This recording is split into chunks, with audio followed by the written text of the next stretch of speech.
Il tema di oggi è, non sarà un protagonista, io faccio solo l'introduzione, diciamo, sono i 1001 modi per trovare lavoro. Io di questo vorrei approfittare di questo momento per raccontarvi la mia esperienza, quella concreta, quella diretta che vivo come imprenditore. Quando ho iniziato a lavorare, a parte qualche esperienza personale diretta, io mi sono laureato in studenza, ho fatto un corso di marketing e sono andato a lavorare in un'azienda di occhiali qua di Padova per 2 anni in un ufficio marketing, quindi la mia prima esperienza è stata ho fatto lo stage, mi hanno fatto un permesso di lavoro, era il 2000, mi hanno fatto un programma di lavoro per cui determinato, forse adesso è più difficile, in modo totalmente trasparente di mercato, cioè io non avevo amici o parenti che lavoravano lì, non conoscevo nessuno. Ho fatto il corso, mi hanno offerto questo stage, ho fatto lo stage, mi hanno detto stanno cercando, mi hanno assunto ed è stata una bellissima esperienza. Poi, dopo 2 anni, diciamo, mio padre mi ha fatto una frase ancora più interessante e sono andato a lavorare con mio padre, l'azienda aveva circa 50 dipendenti, oggi ne abbiamo 120. Quindi, non faccio tutti i colloqui io, ma li faccio per la mia area, che è quella commerciale, quindi posso assicurarvi che di colloqui ne ho fatti parecchi, insomma, in questi anni.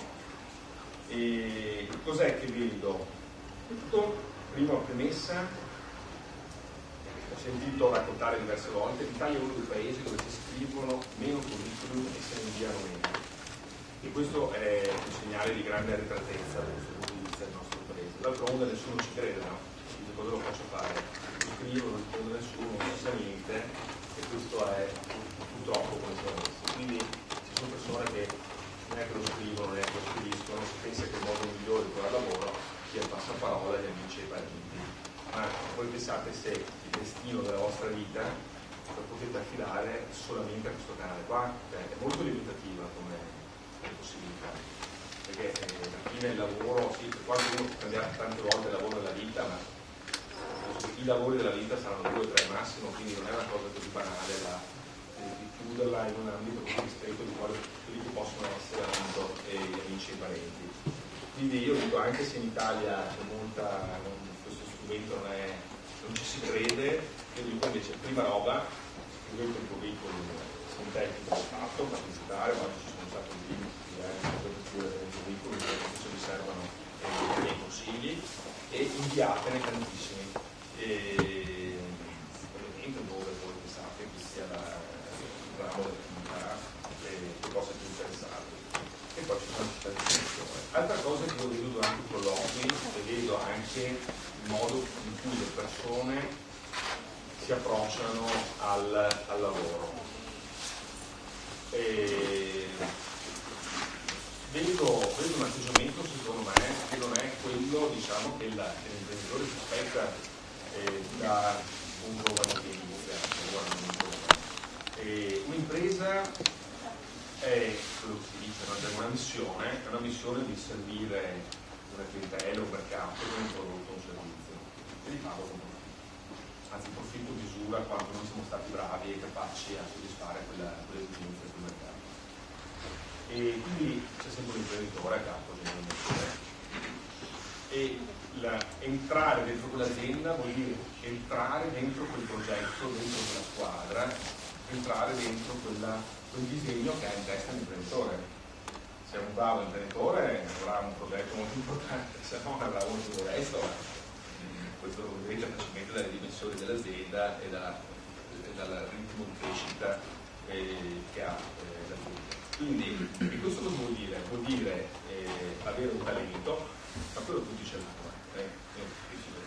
Nessuno non abbia un talento, chi ne ha più di uno, chi ne ha tantissimo, ma qualche talento ovviamente ce l'hanno tutti. Vuol dire mettere a disposizione il proprio talento al servizio di quel progetto che è stato ideato e creato e portato avanti da una persona. Non è questo il modo con cui vedono le persone in azienda, non è il modo questo con cui fanno il colloquio, no? Quando cercano un buon lavoro, una buona azienda, e non è quello, diciamo, che cerca l'imprenditore, invece l'imprenditore cerca una persona che sia disposta a mettere in disposizione i propri talenti dentro, che abbiano, diciamo, coerenti, che abbiano un senso, che portino avanti il progetto, diciamo. E poi c'è un'altra cosa che in Italia non fa parte del sentire del patrimonio. Dico l'Italia perché scusate se faccio questo paragone, ma lo vedo, lo sporto molto, viaggio molto per lavoro e vedo le differenze che c'è tra i paesi più di cultura anglosassone, quindi più dove la visione del capitalismo è più sincera, è più sentita, più diciamo, più vera. In Italia, insomma, è un paese straordinario, bellissimo, pieno di differenze incredibili, ma molto contraddittorio. Quindi, dicevo, la differenza appunto sta in questo aspetto, diciamo, della persona appunto che entra nell'azienda e l'opportunità che l'azienda può dare. Allora, le aziende private rimangono uno dei sistemi più incredibili per generare ricchezza, reddito, professionalità e per creare carriere molto importanti. Però questo non se ne ha coscienza molto, ne abbiamo coscienza quando parliamo di Google, di Microsoft, di Facebook, allora lì è vero, no? Poi in Italia non è così, non è vero, lo è in scala molto ridotta, diciamo, ma anche in Italia nascono aziende continuamente da zero e diventano grandi. Qua, faccio l'esempio subito, non so, la Diesel è un'azienda che è nata quando? È nata ed è diventata una delle più grandi industrie italiane e una delle più originali, significative del suo settore al mondo. Voi pensate quante persone che sono entrate là all'inizio con Rosso, sono entrate anche dopo e hanno condiviso con voi questa straordinaria avventura. Voi pensate che queste persone, non c'è solo Rosso che è diventato il proprietario, ci sarà tutta una classe dirigente, fate amministratori, manager, commerciali, saranno in parte qui dalla prima ora, poi quelli che si sono aggiunti via vai, che in pochi anni oggi saranno capo divisione, amministratori, farà parte di questo progetto, hanno fatto una straordinaria carriera, non c'è solo la Diesel, cioè esempi di questo tipo ovviamente ce ne sono tanti, meno che in America e con numeri meno strabilianti. Non abbiamo l'esperienza della Silicon Valley, del option, no? Che si diventa migliorare in un anno, diciamo. Però anche in Italia questo fenomeno esiste e il nord-est ne è un segno incredibile. Comunque questa è una regione dinamica dove nascono le aziende, dove le aziende si spostano di più, dove crescono di più, dove è stata per tanti anni. Comunque oggi, nonostante la crisi, rimane una delle economie più aperte, più dinamiche che ci sono in Italia. Quindi esempi di questo tipo, per posso dire, in piccola mia azienda, noi abbiamo 120, ci sono grandi aziende. Quindi entrare in un progetto imprenditoriale significa, se avete la fortuna di trovare un imprenditore bravo, significa poter fare questo tipo di percorso, cioè trovarsi dopo 10-15 anni in una posizione di successo, professionalità, esperienze e poter vivere, diciamo, anche una vita molto piena, molto bella, molto soddisfacente. Però non è questa l'unica strada, ovviamente vi racconto questa qua imprenditoriale, ma potete anche voi mettere di costruire la vostra impresa e questo tra l'altro è il luogo dove ci sono tutte quante le imprese, diciamo, che hanno pochi anni che sono qui per iniziare un cammino. Quindi c'è la strada, diciamo, di aderire a un progetto e qua ci vuole la capacità di fare squadra, di integrarsi dentro quella che io chiamo un'azienda è una comunità, quindi la capacità di integrarsi in questo progetto e di integrarsi in questa comunità. Oppure di costruirsi la propria per chi ne ha voglia e si sente le energie, il sacro fuoco, lo spirito dentro. Oppure c'è anche la possibilità di gravitare attorno al mondo dell'economia attraverso delle figure di libero professionista, come questo che saranno le cose che sentiremo oggi. Quindi i modi per vivere, diciamo, questi aspetti, insomma, possono essere più molteplici. Io penso anche che andiamo verso un mondo che non è detto che uno debba fare l'imprenditore tutta la vita o il dipendente tutta la vita. Penso che stiamo andando verso, e questo con altri paesi sono già su questo livello, possiamo andare verso una direzione in cui la vita può capitare infatti il dipendente, l'imprenditore e il dipendente e avere queste diverse esperienze nell'arco della stessa vita. Non è più il mondo degli anni 60-70 dove si prendeva la strada e si portava avanti quella. E ve lo dico appunto io come dipendente, adesso sono un imprenditore, potrebbe essere che io vendo l'azienda e divento un dipendente a quel punto, se la vendo la mia azienda entra dentro magari un gruppo e divido dipendenti, ma non cambia tanto insomma alla fine, cioè sono aspetti diversi, insomma. Io posso dare imprenditore, si può diventare manager, da manager posso diventare imprenditore, quindi dobbiamo anche accettare, ma non è accettarlo, insomma, non è una cosa così, avere opzione non è mai una cosa brutta, insomma. È peggio dover fare una scelta un giorno e la trovo sicuramente una cosa peggiore. Quindi questi sono appunto quegli aspetti, secondo me, un po' che io considero, diciamo, di inquadramento. Poi a livello così personale,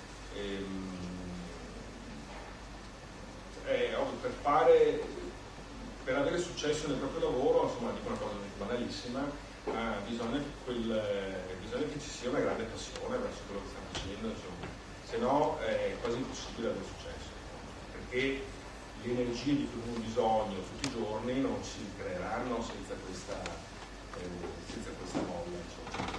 Se cominciamo a svegliarci per 100 tutti i giorni, ci viene mal di pancia, mal di testa, tutto per andare a fare quello che stiamo facendo, c'è qualcosa che non va, insomma.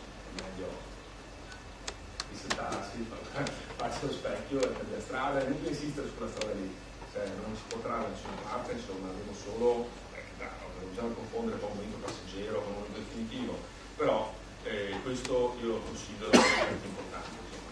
Viviamo in un mondo molto libero, quindi se ci troviamo a un certo punto in una situazione di vicolo cieco dove non vediamo l'orizzonte, se non vediamo questo, io penso che bisogna anche lì avere il coraggio di cambiare strada, magari ripartire, imparare dalle esperienze passate, insomma. Quindi avere questa molteplicità di capacità, di avere la forza di portare avanti l'obiettivo, ma anche la forza di doverlo cambiare. Gli imprenditori stessi, io ho visto anche mio padre, ho visto cambiare obiettivo nella vita, cambiare settore dell'attività, ho visto imprenditori che facevano una cosa e per strada cambiare settore, cambiare attività, magari non completamente, però cercare strade nuove, alternative, perché anche questo qui è una capacità che viene richiesta. Lo stesso poi più vedo nelle aziende, persone che quando si dice cambiare mansione, cambiare reparto, sembra che sia una tragedia, anche questo è un atteggiamento veramente sconsolante, insomma. Le multinazionali fanno la job rotation solo su quelli che considerano le persone ad altissimo potenziale, altissimo valore, quindi gli fanno fare una serie di esperienze in vari rami aziendali, e se tu vuoi formare un manager devi avere una visione completa dell'azienda, mentre noi vediamo persone che gli viene chiesto di trasferire il reparto e vanno in difficoltà, non parliamo di trasferire sede, di andare in un altro paese, anche questo qua, perché ci sono le comfort zone, perché tutti noi ci abituiamo a certe piccole comodità, di sicurezza, e ne abbiamo bisogno e ci applichiamo quelle perché sembra di venire a galla. Anche queste sono, diciamo, premi, quella che può essere lo sviluppo delle nostre potenzialità. Per ultimo l'orizzonte anche geografico, insomma. Io penso che se nasce un'azienda oggi non può pensare che il proprio ambito sia quello locale o addirittura nazionale o addirittura locale, è veramente un ambito oggi troppo ristretto. Si può partire da là, ma non si può oggi fare a meno di pensare alle proprie attività in termini mondiali. Noi l'abbiamo fatto, forse 2 anni eravamo un'azienda per 40 dipendenti, però l'idea era comunque quella di essere così in tutto il mondo, quindi non è che è quello che ci produce di crescere, non il contrario, non è che siamo cresciuti in tutto il mondo. L'idea di fare questo è l'idea che portata avanti, con tante difficoltà, però oggi non è che sia una strada facile, però è quella che ci ha permesso di crescere, perché oggi la velocità dei viaggi aerei, la velocità con cui si muovono le persone, le merci, la velocità di trasmissione delle comunicazioni fanno modo che viviamo in quello che è il villaggio globale, è vero, cioè, ci viviamo oggi, non è una realizzazione, noi viviamo oggi veramente, viviamo come fossimo il mondo è diventato un villaggio, insomma. Quindi trovare l'informazione dall'altra parte del mondo oggi è banale, prendere, andare dall'altra parte del mondo è una cosa accessibile quasi a tutti, insomma. Noi domani dovessimo essere scenari, è possibile fare tutto, prendo il computer, faccio prenotazione su Expedia, su Booking per l'albergo, insomma non è che sia una cosa che necessita capacità, sì, necessita un po' di soldi, ma non necessita capacità o conoscenza che si può fare, e effettivamente lo facciamo e si fa. Quindi quando uno oggi comincia a fare l'imprenditore non può prescindere da questi aspetti che fanno parte della nostra comunità. Quindi spero di non aver annoiato, spero di non essermi sembrato proprio di un'altra epoca, insomma io ho quasi 40 anni, insomma, e invece sono curioso di sentire invece questa l'esperienza di Luca, la sua, diciamo, storia che insomma mi ha consegnato così, o che mi ha incuriosito. Grazie.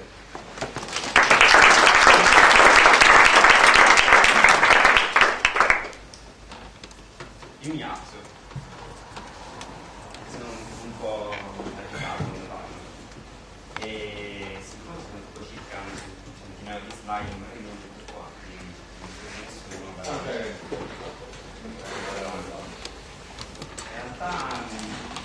questo scrivo di spostarsi, mi piacciono molto. È un po' meno quello del curriculum, perché più che altro per la mia esperienza personale è proprio perché in questo seminario volevo portare dei modi alternativi al classico modo che è mandare un curriculum e aspettare una risposta. Non perché questo non funzioni, perché nella mia esperienza è successo che tutte le volte, secondo me, mandare un curriculum è utile dopo essersi conosciuti. E allora c'è effettivamente una congruenza tra ciò che immagina l'imprenditore e ciò che è colui che vuole lavorare, e allora a quel punto il curriculum è semplicemente un modo molto sbrigativo per far vedere la tua esperienza. Detto questo, vi introduco al seminario di oggi. Vabbè, alcuni mi conoscono, qualche altro no, parlerò ovviamente di lavoro, soprattutto in ambito web, soprattutto da un punto di vista di chi come me ha cominciato come freelance, l'ha fatto per tanti anni, l'ha fatto anche all'estero, cioè in Italia, perché io sto in Sicilia, e poi l'ha fatto veramente all'estero perché poi sono andato a Londra. Questi sono l'hashtag Emilio1Tour, quello è il mio account Twitter, e direi che partiamo dicendovi che cosa stiamo facendo oggi e adesso.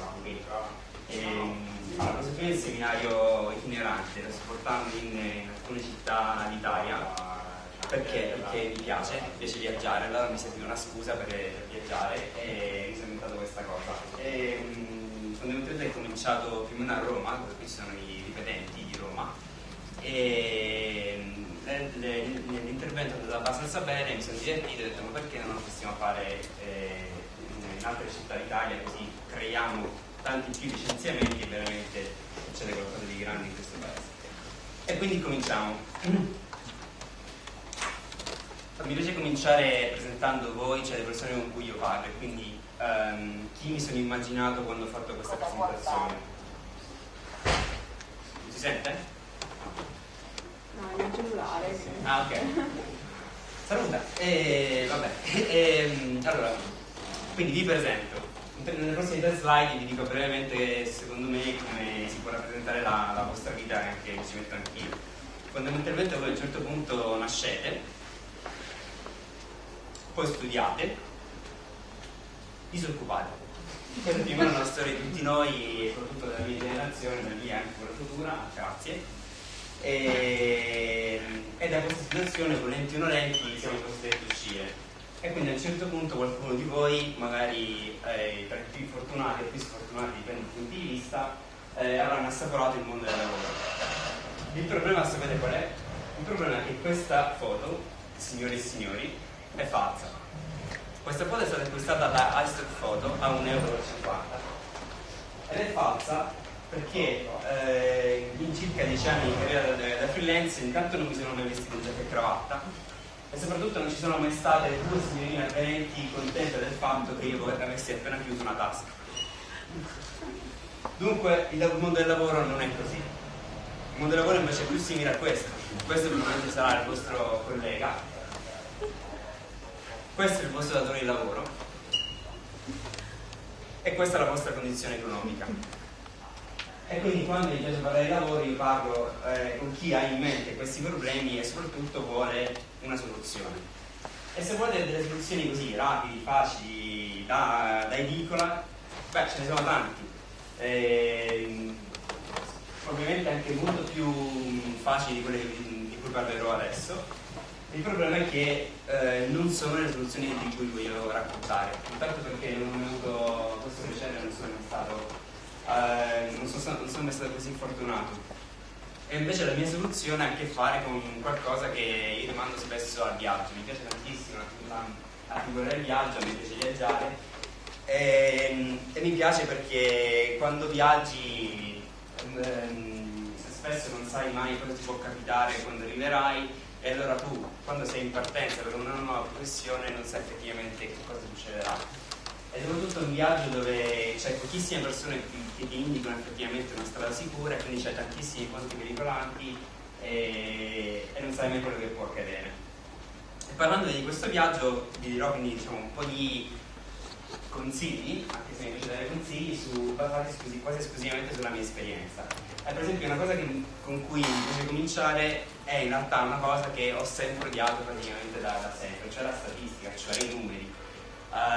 Se penso alla statistica penso al mio esame di università in cui presi 19 e adesso che sono diventato un po' più vecchietto capisco invece l'importanza di fare delle piccole analisi di mercato nel momento in cui vi introducete in una nuova professione.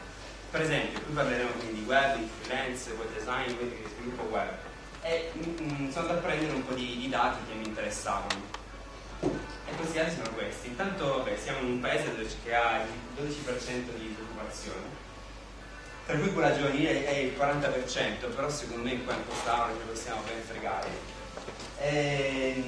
La prima domanda che mi viene da fare è: ma siamo sicuri che il dato a cui guardare è quel 40% e invece non è quelli che effettivamente lavorano?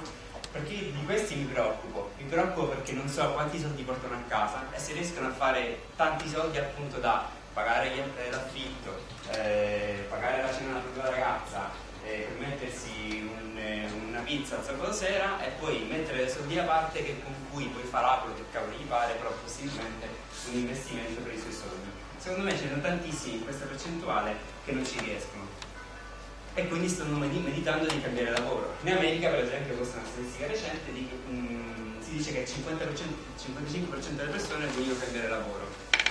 In Italia non ho trovato il numero statistico perché secondo me non esisteva un'unità di misura adatta per esprimerlo.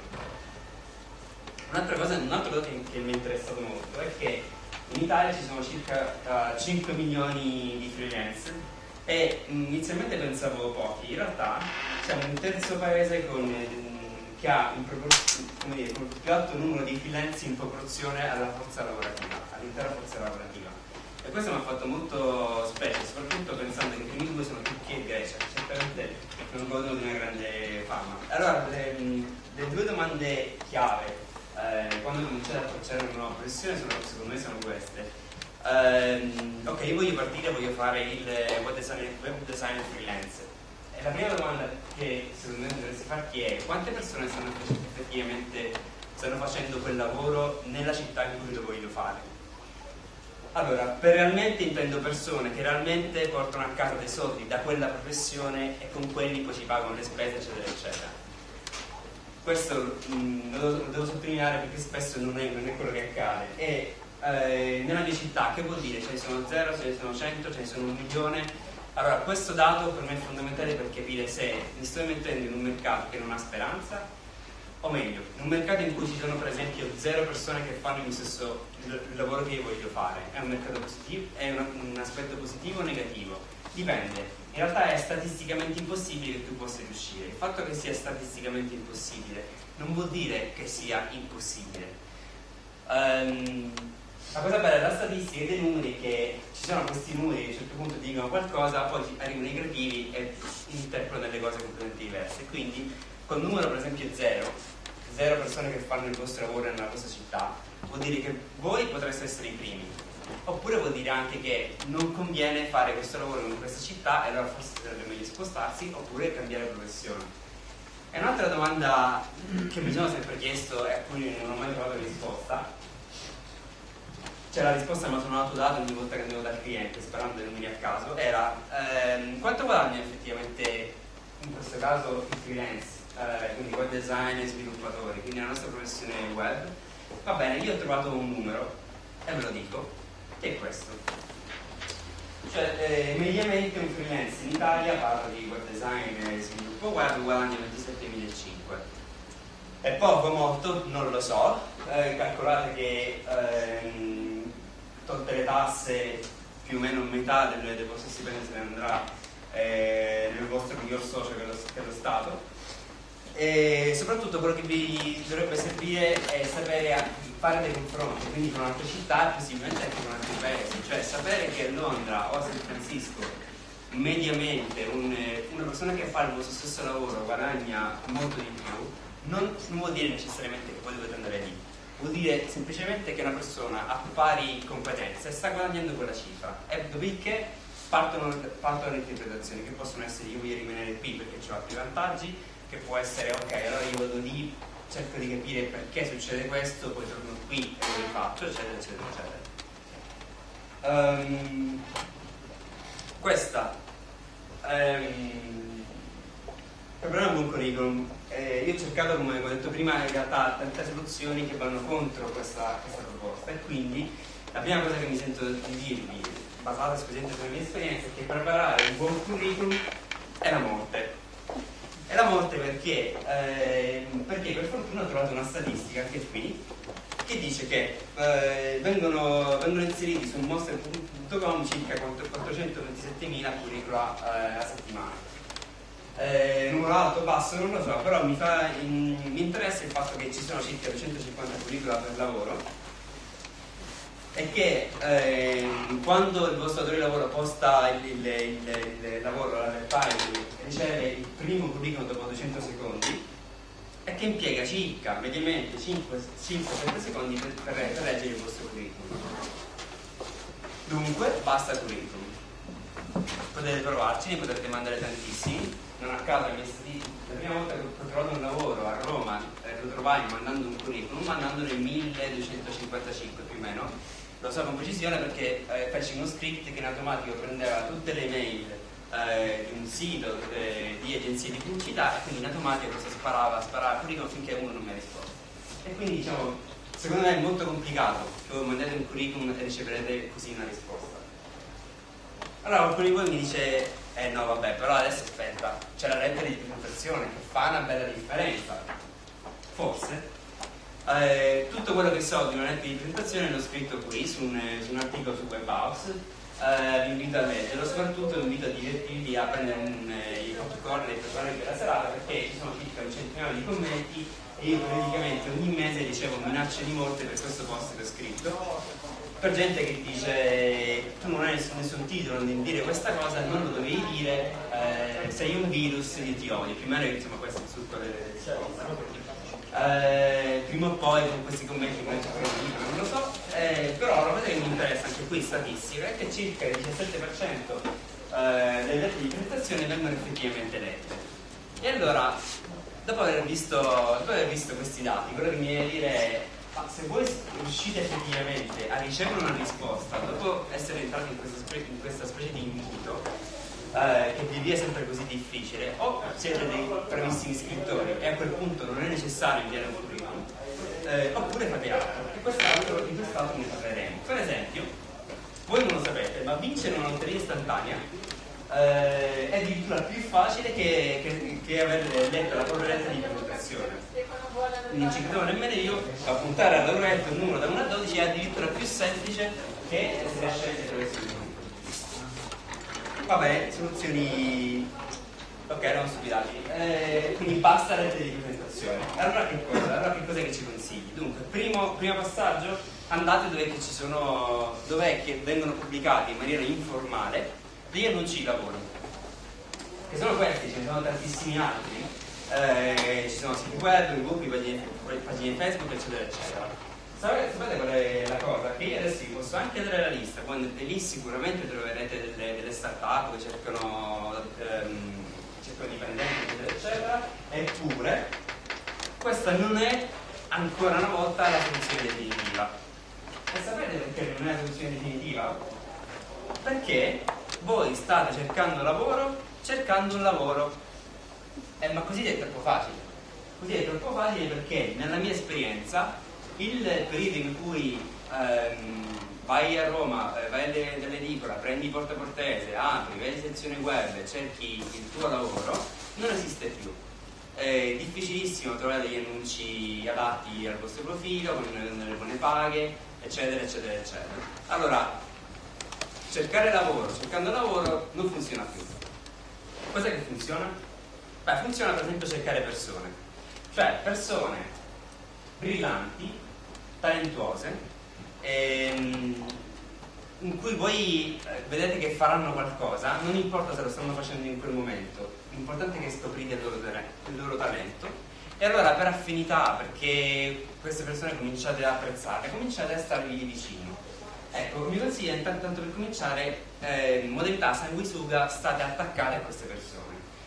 E per quanto tempo, adesso lo diremo. Quindi conoscete una persona al giorno, questo è il mio motto. Significa spostarsi in continuazione, trovare delle persone che lavorano nel vostro settore, parlarci, capire che cosa fanno, appuntatevelo da qualche parte nel vostro cassetto della memoria e un giorno più o meno succederà qualcosa. E ancora qui statistica, conoscete il vostro datore di lavoro un anno prima che lui effettivamente vi dia il lavoro. È troppo facile andare da una persona e dire: ah, guarda, tu in questo momento stai cercando una persona che fa per te, io sono per te. No, dovevi farlo prima, lo dovevi conoscere prima. Quando? Un anno prima.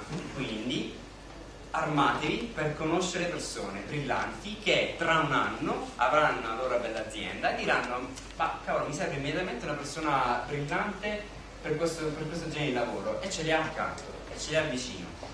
La maggior parte dei lavori, nella mia storia, la maggior parte dei lavori, quelli più importanti, quelli di cui sono più orgoglioso, anche quelli più pagati, non sono arrivati da annunci a cui ho risposto, ma da persone che in maniera casuale, in maniera casuale o non, le avevo conosciute in altri ambienti. Avevo il loro obiettivo analisi, avevano il mio, ci eravamo parlati di tanto in tanto, e a un certo punto è scoccata la scintilla. Che tipologie di persone dovete conoscere? Due tipi. Uno è il guru. Il guru si riconosce facilmente perché porta queste collane, il guru si riconosce facilmente perché è uno che vi ispira, quindi non è detto che abiti nella vostra città, magari ha un blog, magari posta video di continuazione su YouTube, magari parla americano, è molto probabile, e quindi comunque non importa nemmeno che sia vicino a voi, è comunque qualcuno che vi dà ispirazione. Seguitelo, seguite quello che lui dice, perché di questo avrete bisogno. L'altra tipologia di persone che dovete incontrare è Andy Young.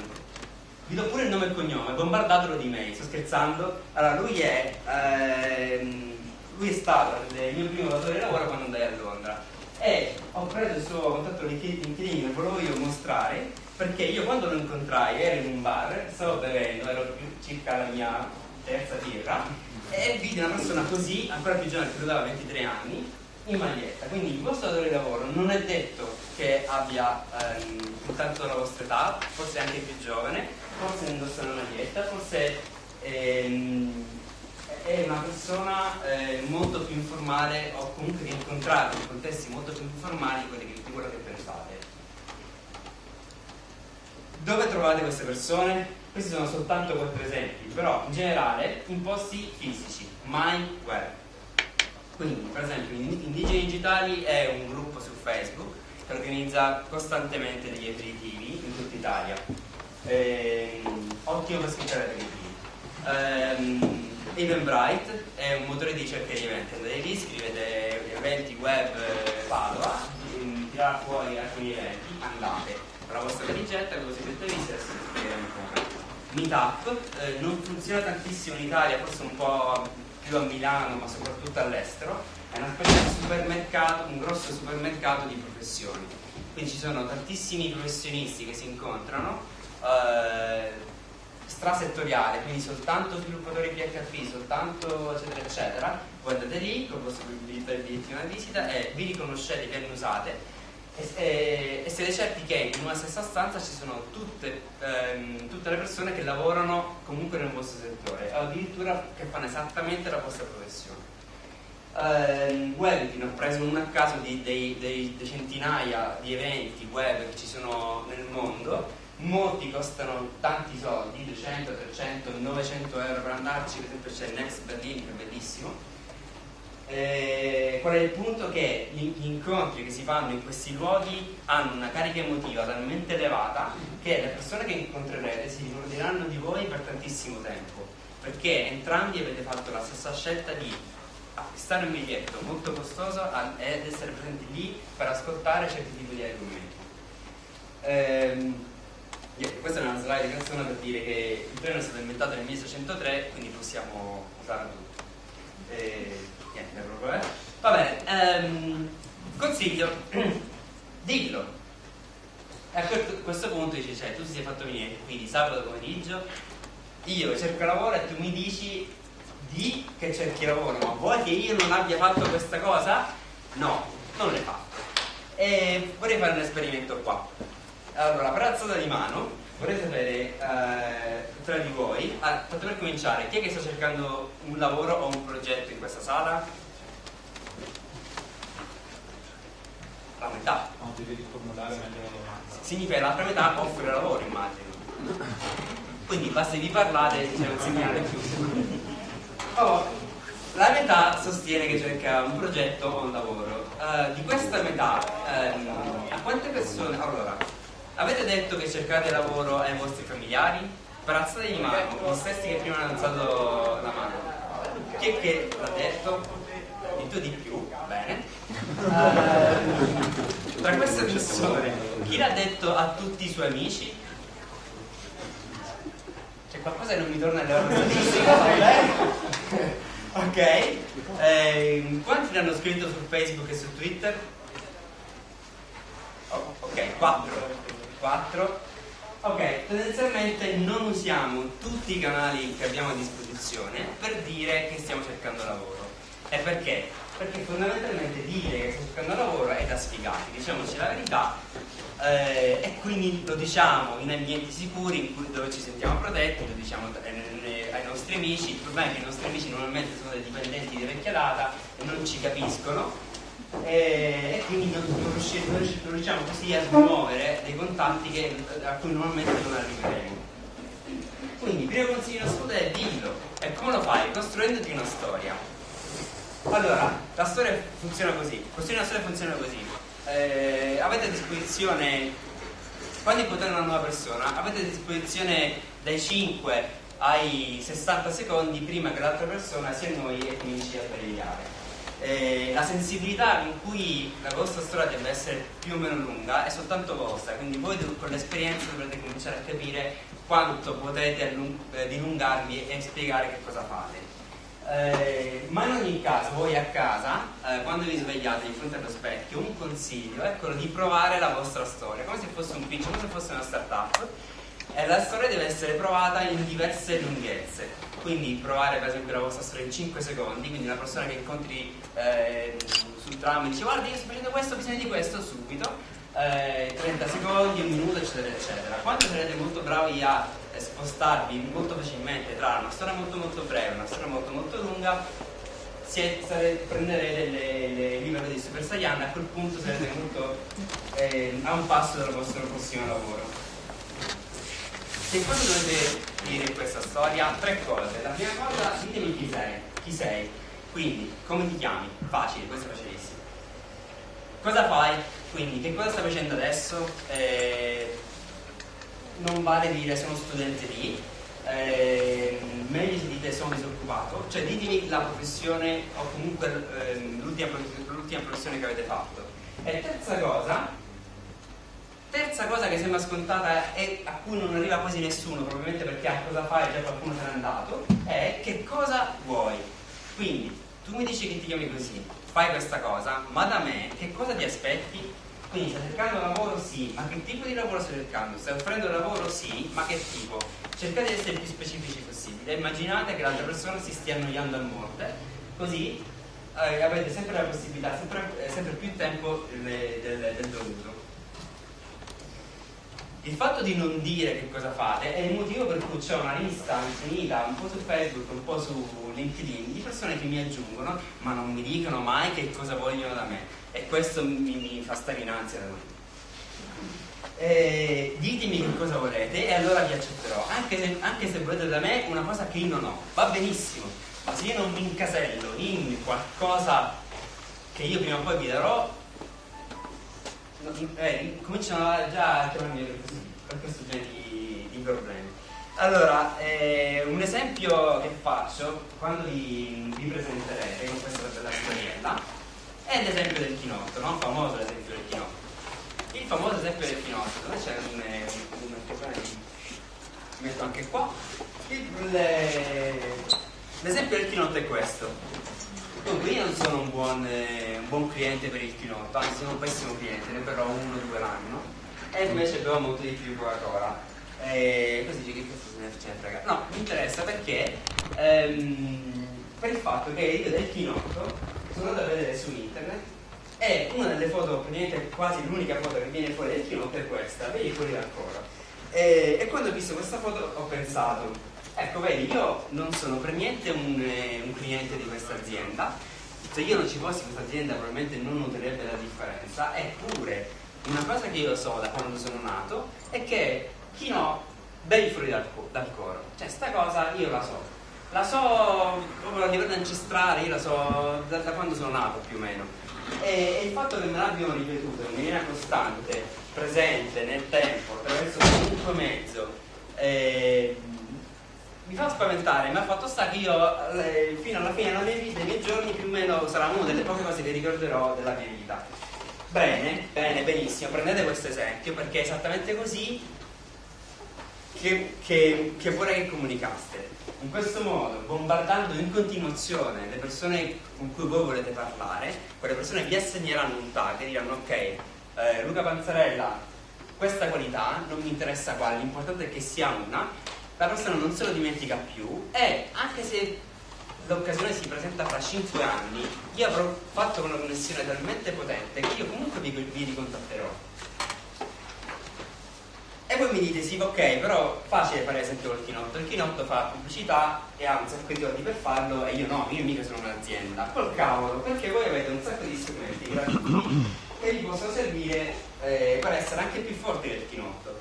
E per esempio uno di questi è Facebook, che non serve soltanto per sapere cosa fa la cugina di vostra sorella, ma no, questo non è un buon esempio, era diciamo la cugina della vostra amica, ma spammare in continuazione la vostra attività, quello che fate e quello che cercate. Twitter, quindi sotto il vostro nome che cosa fate, ditelo sempre, usate possibilmente anche una stessa foto così vi possa riconoscere molto facilmente, scrivetelo sulla maglietta se è il caso, utilizzate About Me che è un servizio gratuito che vi permette di mettere il vostro bel faccione e accanto non più di 5 righe su di voi, e il fatto che siano poche è fondamentale. Utilizzate Mu è una società londinese, una startup che fa biglietti da visita, quindi voi mi dite ma io non so fare biglietti da visita, perfetto, c'è Mu, costa circa 15 sterline, un pacchetto, ve lo mandano a casa, non c'è bisogno di avere una assoluta competenza nella grafica, voi scrivete la vostra professione, chi siete, loro vi mandano un bellissimo biglietto da visita a casa. Scrivete un blog oppure addirittura a divorzio, cioè scrivete, fate degli annunci a pagamento, investite su questo, tra l'altro ci sono tantissime possibilità di avere i primi 50 euro gratuiti su Google, e scrivete il vostro bel nome, la vostra bella professione e sperate che qualcuno che clicchi lì stia cercando esattamente quello che voi volete fare.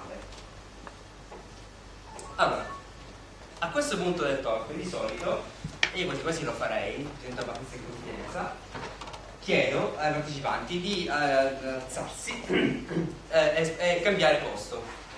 Quindi vi pregherei nei prossimi adesso di spostarvi e di cambiare posto l'anno, possibilmente il più lontano possibile da quello che siete.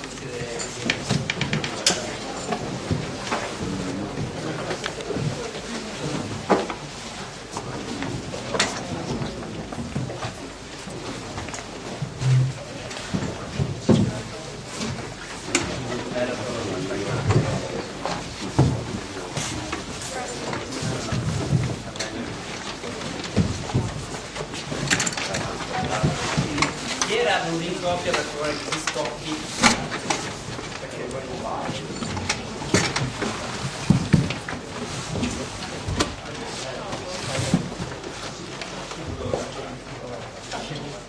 Ok, vi ho fatto fare questa cosa, dato perché volevo vedere fino a che punto mi potete intuire, perché mi piace far osservare le cose da diversi punti di vista, mi piace far uscire le persone dalla loro area di comfort che siano reali, ma soprattutto perché è tempo di agire. E adesso avete a disposizione 1 minuto e mezzo, e io mentre parlo vi consiglio già di immaginarvi qualcosa. Avete a disposizione 1 minuto e mezzo per parlare con la persona che vi è accanto, con cui eravate già vicini, parlare con la persona che avete accanto e dirgli che cosa fare, inventarvi la vostra storiella, che chi sono, cosa faccio e cosa cerco, e avete circa 1 minuto e mezzo, cioè veramente vi sto dando tantissimo tempo a disposizione. Da adesso.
Domanda, chi di voi ha già dato un biglietto da visita all'altra persona? Ma adesso? Ok, e chi ha parlato con più di una persona? Ok, in generale, non ve lo devo dire io, siete liberi di fare quello che cavolo vi pare. E altro consiglio, date il biglietto da visita nel momento in cui, cioè, quando date la mano, volete stringere, voi avete il biglietto da visita, lo tirate, la persona nemmeno se ne accorge, torna a casa, mette le mani in tasca, ma chi è questo? No, perché normalmente non avete, succede sempre, non avete il tempo, vi scordate sempre di dare il biglietto da visita. E ve lo ricordate quando siete a casa, avresti fatto. E vabbè, ok. Quindi la vostra storiella, 5-10 secondi, 30 secondi, 1 minuto e mezzo, eccetera. Però è anche vero che anche questa è la mia esperienza, è una cosa che consiglio, anche se consiglio di farlo in maniera molto leggera, è quello di, una volta che conosci il tuo cliente, in realtà tu, è vero, hai la tua bella storiella e sai bene esattamente come devi spammare la persona che c'è davanti, però magari, conoscendo la persona che c'è davanti, potresti anche adattare la tua storia in base a quello che secondo te l'altra persona vuole sentirsi dire. Cioè, se io so che davanti a me ho una persona che lavora in un certo settore, io ho diversi interessi, pubblico libri, faccio web design, io ho competenze di UX design, la mia agenzia fa sviluppo mobile, ho detto un sacco di parole, però fatto science ho diversi interessi. Allora, a seconda della persona che ho di fronte, io non gli posso raccontare tutta la mia storia in 5 secondi. Allora cerco di capire se l'incontro è importante, cerco di capire chi è che ho davanti, com'è la persona, quali sono i suoi aree di interesse, e cerco di capire io che cosa ho da offrire a lui in base a quell'area di interesse. Quindi non vi sto dicendo di raccontare le fregnacce, questo è il succo. Ok, allora io qua ho diviso con un'ascia in due grandi parti le persone che incontrerete se lavorate nel mondo web, e più o meno incontrerete due tipologie di persone: da un lato gli start-up e dall'altro le web agency. Dunque, gli start-up sono facili da riconoscere, sono sempre così, fanno così, hanno questi jeans, questo effetto, queste magliette gialle, gli occhiali, sono tutti uguali. E che cosa vogliono gli start-up? Beh, vogliono una forte motivazione nella persona che c'hanno davanti. Quindi, quando loro parlano con una persona che potenzialmente può essere il loro dipendente, non è necessario che questa persona abbia delle competenze tecniche enormi, ma l'importante è che sia stramotivata o che coincida perfettamente con la mia tipologia di business. E quindi, se io sono una startup di musica, io tanto per cominciare cerco appassionati di musica, che poi sappiano, siano eccellenti nel PHP, perché io sto cercando di sviluppare il PHP, bene, ma non è la cosa con cui parto. Quindi motivazione, condivisione di valori, eccellenza focus. Lo schemino sotto è quello che in cambio mi danno. L'instabilità per alcuni potrà essere un vantaggio, per altri uno svantaggio, dipende come siete fatti. Web company, quindi grandi agenzie di digital, di sviluppo, eccetera, eccetera, che cosa cercano? Cercano in genere un esecutore, una persona economica perché magari cercano un dipendente, quindi non un freelance, una persona che abbia delle competenze abbastanza varie. In cambio ti danno stabilità e cultura lavorativa locale. Anche qui non è detto che sia uno svantaggio, dipende poi cosa volete fare con la vostra vita. E una cosa su cui vorrei porre l'attenzione è questa: attenzione agli impostori, cioè la startup vi dà instabilità e in cambio vi dà tanti soldi che possono essere anche stock option. Le agency vi danno stabilità e pochi soldi. Se qualcuno delle due sta barando, quello non è il lavoro. Ok, e mentre voi siete impegnati col treno che è stato inventato nel 1600 eccetera, a incontrare quante più persone possibili, anzi una al giorno, e quindi potete andare avanti col vostro lavoro perché potete già dimezzare o ridurre di un terzo il vostro carico di lavoro di quest'anno, dall'altra parte vi fate trovare su LinkedIn. Quindi la stessa cosa che fate tutti i giorni, tutte le mattine quando incontrate delle nuove persone, è quella che qualcun altro sta cercando voi magari mentre state dormendo. Quindi la vostra bella storiella, di cui abbiamo parlato prima, chi sono, cosa faccio e cosa voglio, spammatela anche su LinkedIn. Questi sono dei miei amici, io spero che non siano qua. Sono dei casi in cui secondo me stanno un po' deviando la loro comunicazione, nel senso, chi sono? Sarebbe il primo rigo. Ok, tu sei inventato un nome di fantasia, allora o vai per il nome di fantasia e rimane sempre quello, come Julius Design, oppure vai col tuo nome e cognome e rimane sempre quello. Sotto non mi devi fare un elenco di pagine gialle di tutte le attività possibili e immaginabili, cosa facciamo nel mondo digital. Dimmi esattamente una o due cose al massimo in cui tu ti senti preparato. Do per scontato che tu sappia fare altre cose, così come do per scontato che tu non sappia fare tutto molto bene. Più o meno lo stesso problema. Quindi fondamentalmente descrizioni troppo lunghe fanno perdere l'attenzione al datore di lavoro e quindi rimane confuso e non vi contatta per lavorare. Questo l'ho preso tanto perché mi piaceva la foto, basta. Però startupper non è un lavoro. Questo qui è il mio carissimo amico che ha fatto tutto bene e infatti è nato a Berlino. È un caso, assolutamente un caso. Questo non lo so, sfugge al di là del mio controllo, però mi piace il tentativo simpatico, è un indiano che spamma così tanto il fatto che lui sia un Joomla developer che te lo vuole dire in qualunque modo, al punto tale da rischiare di chiamarlo signor Joomla developer. Ok, proprio perché siamo in un momento di grande crisi e si dice che il lavoro non ci sia, non capisco perché è un problema, però vabbè. Pretendi il lavoro di cui hai bisogno. Allora, qui in realtà a Roma dicevo il lavoro perfetto, mi correggo, il lavoro di cui hai bisogno. Essenzialmente di cosa abbiamo bisogno? Beh, secondo me di due cose.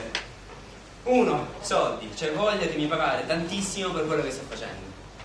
Esperienza, per quello che sto facendo è una cosa talmente figa, sto imparando talmente tante cose, anche magari dal punto di vista umano, che posso chiudere un occhio sui soldi, perché quella cosa mi permette di aumentare il mio bagaglio di esperienza e quindi il mio curriculum. Ora, se mai vi capiterà di trovare soldi e esperienza in contemporanea, chiamatevi, vi lascio il mio numero oggi e casomai ne riparliamo. Raramente succede.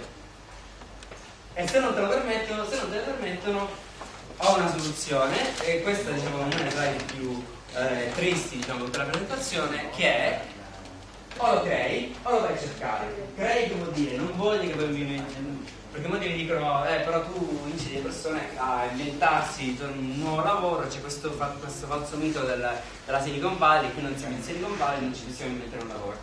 A parte che non lo so, ma non importa, non voglio che vi create un nuovo lavoro, create delle nuove opportunità, andate agite in modo non consuetudinario, perché è lì che troverete più opportunità. O venendo da cercare, cioè se lavoro sotto casa non ce n'è, e allora prendete il tram e andate nelle quartiere accanto, se non c'è in quello accanto allora andate in un'altra città, e se non c'è nella città accanto andate in un altro continente, se non c'è nemmeno quello andate su Marte. Enimia, ciò che non è monetizzabile. Questa è una slide di cui vado molto orgoglioso, perché ci ho messo credo 10 anni di vita per farla, e cioè quando facevo all'inizio, quando cercavo lavoro, il problema è che io non avevo abbastanza esperienza per capire se ciò che stavo facendo era una cosa che mi portava effettivamente soldi o comunque opportunità lavorative, e quindi perdevo un sacco di tempo a fare delle cose che poi con gli anni ho capito che erano delle cavolate.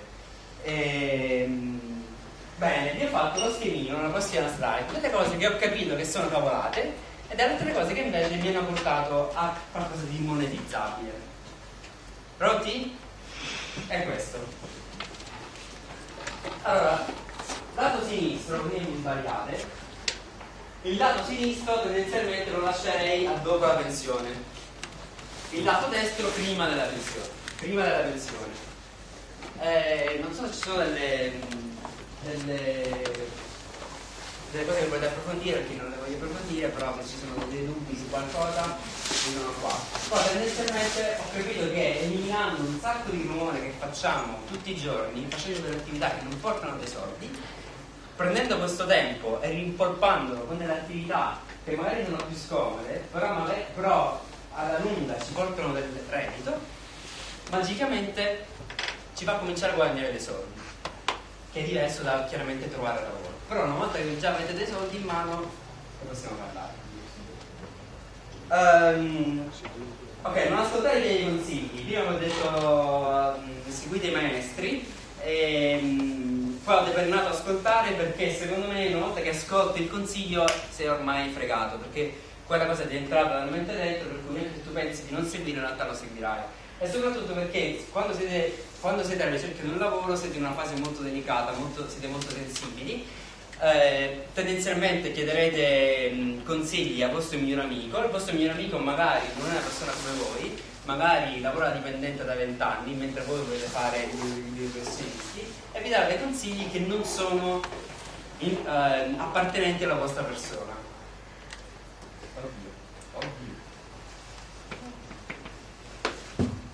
Ho finito scherzando.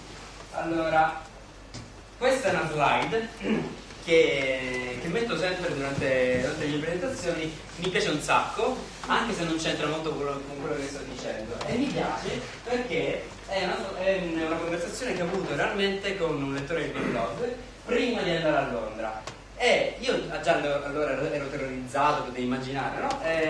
Non sapevo cosa sarei andato a fare, e quello che succede tendenzialmente quando hai paura è che le persone diventano così impaurite che non possono non spararti consigli a raffica. E il problema che ho capito dopo tanti anni è che le persone vogliono fare questa attività anche se non hanno l'esperienza per farlo.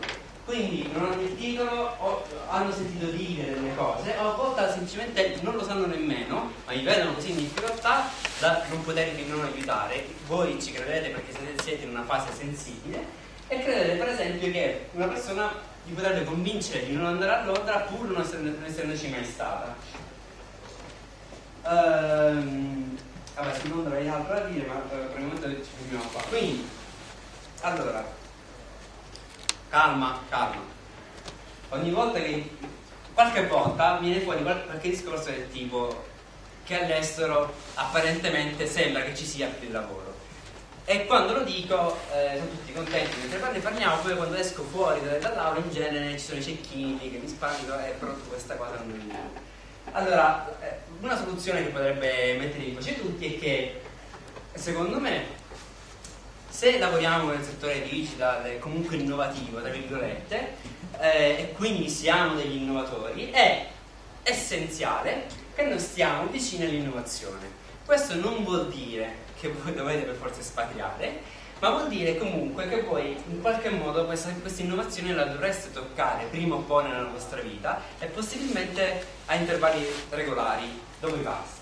Cioè stare effettivamente vicino all'innovazione, che può essere anche chiuderci qui dentro in posti eccezionali come questo perché tra l'altro io sto al TAG Milano, quindi so bene l'atmosfera che si vive qui dentro. Quindi quando stai vicino a persone che effettivamente fanno innovazione, accade molto più spesso in città, adesso vedremo quali, magicamente le vostre opportunità si allargano, magicamente voi siete comunque nella condizione precedente di quello che leggeva il giornale, ma magicamente vi sentirete più liberi, vi sentirete più pronti al prossimo lavoro che arriverà. E quindi una mia soluzione assolutamente personale che non so se mi sento di consigliare è quando sono in una fase un po' di depressione andante, prendo l'aereo, vado a Londra, banalmente vedere che c'è un ambiente, un ecosistema che si muove, mi dà la carica e mi fa trovare delle soluzioni che prima non avevo trovato e mi fa bene da dire al mondo. Queste sono delle città dove si fa innovazione oggi, probabilmente tra 2 anni cambieranno, probabilmente tutte. Quelle più piccole sono più piccole perché sono meno importanti. Di nuovo, non vuol dire assolutamente che voi dovete andare necessariamente lì, significa che lì succede l'innovazione, che nei poli di innovazione come può essere l'università a volte, c'è questa stessa atmosfera. Se siamo uomini di innovazione siamo sia quelli che siamo noi stessi innovatori e quindi mettiamo energia nell'ecosistema, ma se non la prendiamo da nessuna parte, a un certo punto metteremo soltanto riciclo in un sistema che sta andando a rotoli, non lo devo dire, quindi questa è la situazione mondiale. Allora, siamo nelle ultime slide, assolutamente sono più lungo se posso. Vi do dei consigli su come potete ispirarvi a casa. Nelle prossime slide ci sono sia video. Questi sono video non necessariamente legati al trovare il prossimo lavoro, ma che vi danno molta ispirazione, molto coraggio e molta determinazione nella strada nel trovare lavoro. E tutte le volte che mi sento giù, la prima cosa che faccio è vedere una di queste cose. Non so se si nasconde.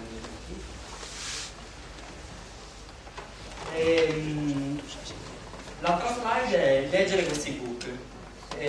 Allo stesso modo, così come i guru sono troppo lontani da noi spesso per poterci incoraggiare a instalarci, allora un consiglio che vi do è leggere i loro libri. Purtroppo molti di questi sono in inglese, non so, purtroppo per fortuna. Anche qui non vi dicono domani trovate lavoro, ma vi dicono qual è l'atteggiamento perché voi domani possiate trovare lavoro. E queste sono le ultimissime slide in cui io finalmente vi presento quello che ho fatto, dopo che fondamentalmente ho collegato 2 o 3 battute in una presentazione, questo è il mio obiettivo. Io, visto che tante persone mi chiedevano che cos'è un imprenditore creativo, l'ho scritto così siamo in pace, le persone che smettono di chiedere, però quello è quello che faccio. Confis Group è l'azienda che ho cofondato e fa sviluppo di applicazioni mobile, iOS e Android. Siamo a Milano, lei a Palermo, città in cui sono nato, e Luca Panzarella sono io, ed è il mio sito personale dove di solito dove aggiorno man mano che faccio le mie cose, e quindi potete trovare tutti i progetti in cui ho collaborato. Prima di chiudere vi dico solo 3 cose, 3 favori, perché lo faccio intanto perché mi servono, e seconda cosa perché chiedere favori tra 2 persone, come dire, tra 2 colleghi è una cosa un po' difficile. Anche qui, come sempre per il discorso del dire che sto cercando lavoro, un po' siamo ritrosi, non è così facile farlo. Allora uno stimolo in più vi do è: chiedete qualcosa a qualcuno oggi quando finiamo questa presentazione. I 3 favori che vi chiedo sono questi. 1. Se questa presentazione vi è interessato, vi è piaciuto qualcosa, la volete approfondire, eccetera eccetera, vi prego parlatene con chi volete, con la persona che avete accanto, a casa, tanto a casa vi diranno vabbè, cazzate, oppure scrivetelo su Facebook dove volete, o scrivete un post su un blog se volete. Seconda cosa, tu dici dove ti posso seguire? Mi puoi seguire online. Ho un blog dove scrivo più o meno ogni lunedì, e poi, visto che anche qui non ho molto da fare, in realtà mi improvviso e scrivo dei libri, non è vero? Scrivo da tantissimo tempo e mi sono autopubblicato delle guide per fare freelance. Viaggio del precario è un libro su dei viaggi che ho fatto il periodo in cui sono stato a Londra e a San Francisco. La cerca del futuro migliore è invece un libro su cercare quello che volete fare nella vostra vita e capire come raggiungerlo. Alcuni di questi sono gratuiti, altri sono a pagamento. Qui ho portato delle copie cartacee, potete acquistare il viaggio del precario per freelance a 20 euro, se volete, se non volete mi va bene anche un abbraccio. Potete seguirmi sulla mia pagina fan, dove vi solito aggiorno soprattutto dove mi potete trovare, a quali conferenze vado e sui miei post. Ho finito, con questo è tutto, grazie, se avete domande spammate alla grande.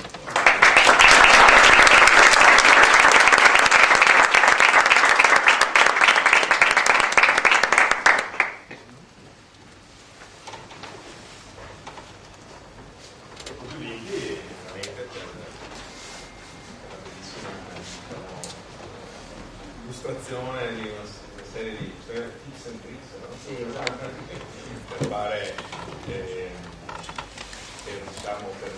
muoversi nel mondo della ricerca del lavoro. Io pensavo una cosa, quello che ho detto che è l'altra parte, perché io faccio l'altra parte pensate che chi cerca di assumere qualcuno è disposto a pagare qualcuno che lo aiuti quindi è il classico schema della domanda offerta, no? Cioè, chi cerca lavoro fatica a trovarlo, chi cerca di assumere qualcuno fatica a trovarlo, non posso assicurare. Quando tu cerchi di assumere, hai una posizione in azienda e cerchi di trovare qualcuno, non lo trovi. Cioè non lo trovi o comunque sei disposto a pagare per trovarlo. Quindi cosa fai? Le aziende fanno le inserzioni sui giornali e pagano per fare le inserzioni e per ricevere il curriculum, perché l'obiettivo è avere curriculum sulla scrivania, freschi, veri, perché i curriculum purtroppo sarebbero uno yogurt, no? Quanto durano?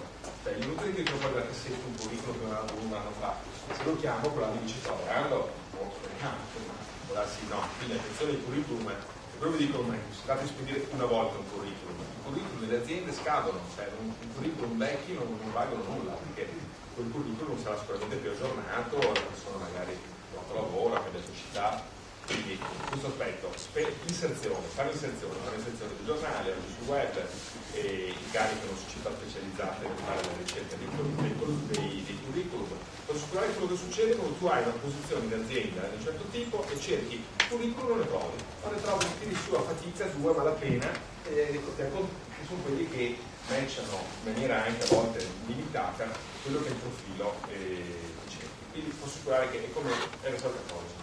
Quando i compare a casa non fatica a trovare, voglio vedere che vedono, cioè domanda e offerta vivono sempre queste difficoltà e quindi ci sono tutta una serie di strumenti che vanno a incrociarle, diciamo che sono i siti oggi, mi sembra che non esistono i siti che possono fare questo lavoro ad oggi in modo efficace, pur trattandosi di uno degli aspetti più importanti, più fondamentali nella vita della persona, il lavoro determina tutto il resto. Quindi ogni tanto fate questa operazione, non potete dire anche nei panni dell'altro, non è così banale, cioè chi cerca lavoro, chi trova lavoro ha difficoltà, anche chi cerca di assumere qualcuno è in una situazione di una qualche difficoltà, insomma. Ne ha bisogno. Voglio dire questo, che poi è il motivo per cui diciamo, mi concentravo molto sugli aspetti emozionali o relazionali. Sono d'accordo su questo, sono d'accordissimo su questa cosa e l'ho visto molto spesso. Io intanto su di me, sulle agenzie in cui ho lavorato, oppure quando per esempio ho lasciato delle posizioni, so quanto è stato difficile trovare una nuova persona. Perché comunque il problema è che banalmente l'azienda può anche cercare delle competenze, trova magari una corrispondenza tra le competenze che cerca e le competenze che trova, ma non sono quelle che poi formano la linea magica nel fare rimanere la persona più lungo possibile. E quindi per questi i miei consigli sono tutti sull'aspetto relazionale, che spesso secondo me un aspetto di cui non si tiene conto, però sono quelli che poi effettivamente ti fanno rimanere una persona in azienda, perché c'è quel feeling talmente positivo che magari quella persona sta crescendo adesso, però può crescere dentro l'azienda. Quindi guarda un sistema alternativo di aziende che hanno difficoltà a trovare la persona, ne conosco tantissimi. Guardare un incontro al contrario, come assumere, come trovare diciamo i profili che è la stessa cosa. Beh, domande direi, perché sennò andiamo fuori da. Su? Avete fame? No, perché domanda sta Vai. Ciao Luca, allora io ti seguo da qualche mese. Anche dopo il tuo intervento ero interessato a capire come hai trovato la tua strada, come hai capito quello che volevi fare, perché spesso secondo me è quella la difficoltà, una volta che hai capito il tuo obiettivo dopo è facile anche applicare i vari strumenti, però magari all'inizio si è un po' persi tra le varie possibilità, vado via, faccio questo, faccio quell'altro. Risposta breve, sbagliare tantissimo. Quindi nella mia esperienza è servito tanto provare per esempio avevo delle strade davanti a me, no? Allora andavo a Londra e so che c'avevo diverse possibilità, diversi ruoli a cui potevo accedere e non sapevo quale effettivamente coincideva con quello che volevo fare. Mia metodologia, andavo da tutti e tutti dicevo sì, e dopodiché probabilmente chiaramente non sono simultaneo, quindi comunque ne facevo uno solo, facevo i primi mesi, sbagliavo, mi licenziavo, riprovavo il secondo, cioè ho fatto una vagonata di aziende che probabilmente non sono così tanto contente se tu gli fai il mio nome, perché per me erano le test, cioè ok, proviamo a fare questa cosa, poi andavo al lavoro e stavo male, poi mi facevano fare delle cose e non le facevo bene, o ancora peggio per gente come me che per 2 anni fai quella cosa, sei contentissimo, dal terzo anno magicamente cambi e non ti va più bene. Anche in quel caso, cioè, allora ci rifletti un po', testi un po', dopo 6 mesi che stai male dici ok, qui succede qualcosa che non va. Allora di solito il mio sistema molto kamikaze, che io va bene, è licenziarmi immediatamente. Ok Luca, diventi disoccupato, nei prossimi 2 mesi il tuo obiettivo è capire che cosa vuoi. E siccome sei disoccupato, quindi non è che hai altre cose per la testa o altre cose per la testa, cioè ti sbatti continuamente sul problema, ok, io adesso che faccio, che voglio fare? No, cioè io vedo il confronto con è successo anche a me, lo vedo con i miei amici, cerco un lavoro, non è mai il lavoro nella mia vita, lo prendo comunque e se sei una persona di un certo tipo tu puoi continuare così fino all'infinito e non c'è un giudizio in questo, va benissimo, ma se non sei così a un certo punto qualcosa scatterà qualcosa e questo può succedere anche nei confronti dell'azienda. Per questo punto molto, come dire, l'accento sulla relazione, perché spesso mi è capitato che siccome c'era una relazione talmente buona che non mi sarei mai immaginato di fare certi tipi di lavoro con certi tipi di condizioni, semplicemente perché c'era una relazione talmente buona che io andavo lì e ero contentissimo. Di recente ho fatto quasi un anno e mezzo di lavoro da freelance, ma quasi dipendente, per un anno e mezzo, per 4 giorni a settimana con un'azienda. Quando abbiamo fatto il primo colloquio, io ho detto: senti, per favore non mi dite che non vuoi qui veramente tutti i giorni, che io qui non ci vedrò mai. E lui: no, non ti preoccupare, se io stavo a Milano e stavo a Roma, io qui a Roma non ci voglio venire, quindi non mi chiede di venire qui, assolutamente non te lo chiedo. Abbiamo fatto una trattativa allucinante, perché lui mi voleva lì per 3 anni, 5 giorni, io partivo da 3 mesi per 2 giorni, insomma trattativa così, alla fine la relazione ha vinto sulla modalità di lavoro. Cioè io quando sono entrato pensavo di non voler fare dipendente, in realtà lì la relazione ha vinto su tutto. Dopo un anno e mezzo qualcosa è cambiato, ho detto: ok, io ho fatto quello che dovevo fare e adesso sto facendo questo progetto con questa agenzia. Quindi in realtà non c'è una risposta definitiva, è tra l'altro una risposta che a seconda di come sei può cambiare negli anni, quindi è ancora più complicato. Però l'unica soluzione che ho trovato io è provare. Il problema di provare è che ti esponi, quindi tu effettivamente cioè ufficialmente c'è qualcuno che sa che ti ha assunto come vuoi freelance anche per un giorno, come quel ruolo lì, e tu dici: cavolo, io veramente sono questa persona qua, boh. E provi, possibilmente dico, non sai quella scelta fare, fai quella peggiore perché almeno capisci perché non ti piace fare quella cosa e tra l'altro dura talmente poco che comunque tu poi torni e dici: ok, sicuramente quella cosa non mi piace fare, allora vai accumuli e alla fine ci sarà qualcosa che ti piace fare. Almeno questa è la mia storia personale, che è un casino dal punto di vista di chi lavora con me, e per me funziona. Scusa, voglio sapere qual è il motivo per cui non sei rimasto per esempio a Londra o San Francisco, visto che comunque si guadagnava molto bene?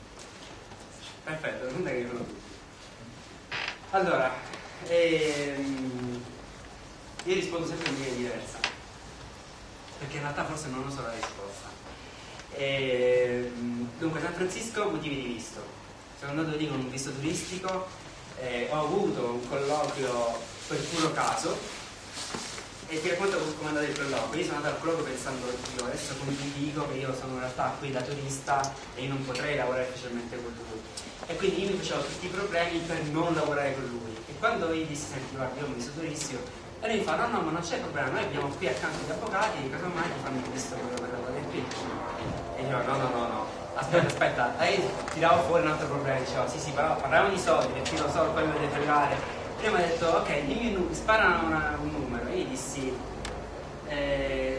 io voglio una paga di $50 l'ora.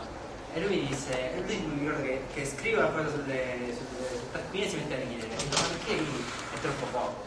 Dovresti chiedere almeno 70. E tu scusami, veramente da sapere. Però quello è stato tipo veramente un colloquio di lavoro assurdo che mi ha aperto gli occhi sul mondo di San Francisco. Il problema del visto non lo so, perché uno a volte si fa delle paure che forse non esistono, però io lì mi ricordo che dissi: ok, però io sono venuto qui per farmi esperienza personale. Io all'epoca lavoravo per la mia agenzia, da San Francisco lavoravamo per l'Italia, e io non voglio fare il dipendente, però probabilmente, non lo so, cioè probabilmente se fosse scoccato, non lo so, così è andato a San Francisco. Londra il problema è di diverso tipo. Londra è una delle città più invivibili. Ti interrompo, non è per motivi diciamo di costi, perché magari San Francisco costa tanto di più la vita, non c'entra? No, uno sviluppatore prende, io lì 70, ma poi vai a 160.000 euro.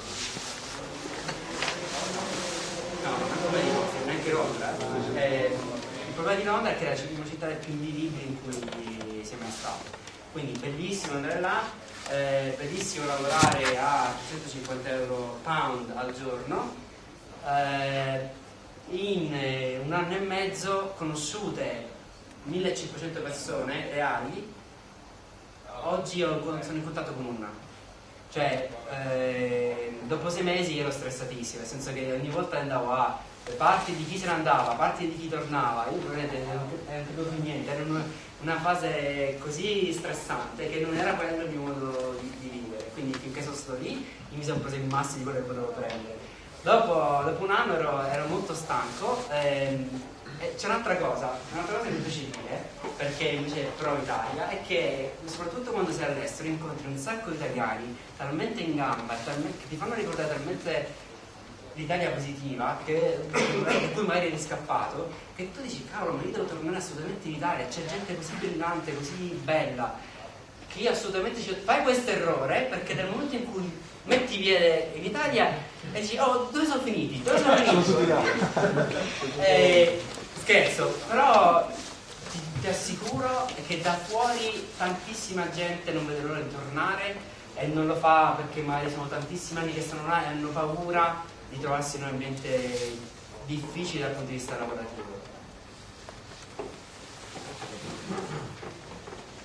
Sì, al di fuori dell'ambito ICT, quanto secondo te i principi che ci hai illustrato sono applicabili?